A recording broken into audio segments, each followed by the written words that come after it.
અમદાવાદ શહેરના જમાલપુર વિસ્તારમાં બ્રિજ પાસે આજે સવારે એક ગમખ્વાર અકસ્માત સર્જાયો હતો, જેમાં વૃદ્ધ દંપતીની કારે આ અકસ્માત સર્જ્યો હતો.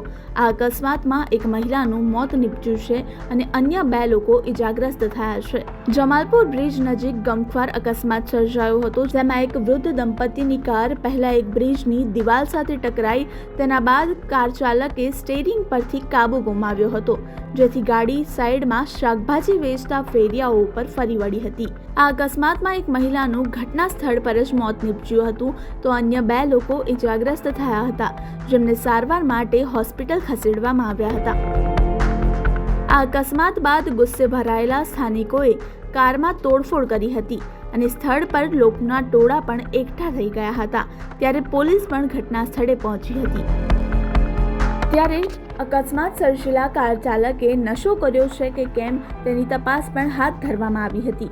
સાથે જ પ્રાથમિક તપાસમાં પણ સામે આવ્યું હતું બ્રિજ પર લગાવેલા સીસીટીવી પણ બંધ હાલતમાં હતા. આ કાર ચાલકની અટકાયત કરીને ગાયકવાડ હવેલી પોલીસ સ્ટેશનમાં લઈ જવામાં આવ્યો છે.